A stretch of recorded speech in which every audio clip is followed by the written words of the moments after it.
ഒരു രാഷ്ട്രീയ പാർട്ടിക്ക് കുറച്ചധികം പണം വെളുപ്പിക്കാൻ മാർഗം തിരിയുകയായിരുന്നു. അങ്ങനെ അവർ ഒരു പത്രം സ്ഥാപനം തുറന്നു.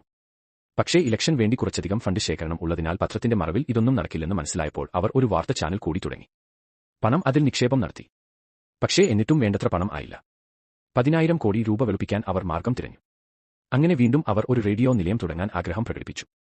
അതോടെ അവരുടെ പണം വെളുപ്പിക്കാൻ മാർഗം ശരിയായി. കയ്യിലുള്ള മുഴുവൻ പണവും ആ 3 മാർഗങ്ങളിലൂടെ വെളുപ്പിച്ചുകൊണ്ടിരുന്നു. 5 വർഷം ടാർഗറ്റ് ചെയ്തു. 4 വർഷക്കാലം സ്വന്തം പണം അവിടെ നിക്ഷേപിച്ചു. ഇലക്ഷൻ സമയത്ത് ആ പണം വെളുപ്പിച്ചു ഇലക്ഷനിൽ ശ്രദ്ധ കേന്ദ്രീകരിച്ചു. തങ്ങളുടെ പണം കൊണ്ട് ആളുകൾ ലഹരി ഇടപാടുകൾ നടത്തുന്നത് അവർക്ക് അറിയാമായിരുന്നു എങ്കിലും അവർ പണം ഏതെങ്കിലും വിധത്തിൽ വെളുപ്പിച്ചാൽ മതിയെന്ന് കരുതി മൗനം പാലിച്ചു. അതോടെ ലഹരി മാഫിയകൾ സജീവമായി രംഗത്തു വന്നു. അവർക്ക് ആരെയും പേടിക്കേണ്ട കാര്യമില്ല. സപ്പോർട്ട് ചെയ്യാൻ അധികാരത്തിൽ ഉള്ളവരുടെ പിൻബലം ലഭിച്ചു കഴിഞ്ഞു. അങ്ങനെ ലഹരി ഇടപാടുകൾ നടത്തുന്ന സ്ഥാപനമായി റേഡിയോ നിലയം മാറി. കൃത്യമായ സമയത്ത് പണം വെളുപ്പിക്കാൻ കഴിയും എന്നതിനാൽ റേഡിയോ നിലയം ആ പ്രശ്നം കണ്ണടച്ചു. ഇതിനിടയിൽ ഒരു രാഷ്ട്രീയ നേതാവ് ലഹരിക്കെതിരെ രംഗത്ത് വന്നു. ലഹരി മാഫിയക്കെതിരെ ശക്തമായ നിലപാട് സ്വീകരിച്ചു. ലഹരി മാഫിയയെ പിന്തുടർന്നു അവൻ റേഡിയോ നിലയത്തിൽ എത്തിച്ചേർന്നു. തനിക്ക് തൊടാൻ കഴിയാത്തവരാണ് ചുറ്റുമുള്ളതെന്ന് അവൻ മനസ്സിലായി. എങ്കിലും പോരാട്ടം തുടർന്നു.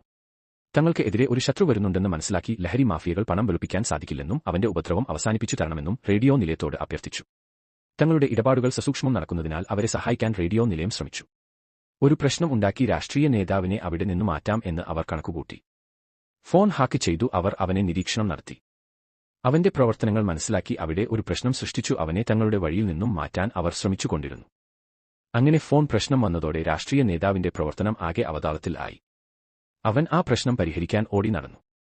രാഷ്ട്രീയ ഇടപെടൽ കൂടി വന്നതോടെ അവൻ രാഷ്ട്രീയ പ്രവർത്തനം നിർത്തിവെച്ചു. അതോടെ അവന്റെ ശല്യം തീർന്നു എന്ന് റേഡിയോ നിലയം ആശ്വസിച്ചു. അവർ വീണ്ടും രാഷ്ട്രീയ പാർട്ടികൾക്ക് വേണ്ടി കള്ളപ്പണം വെളുപ്പിക്കാൻ തുടങ്ങി. ലഹരി മാഫിയകൾ സജീവമായി. നാട് നശിച്ചു പോവുകയും ചെയ്തു.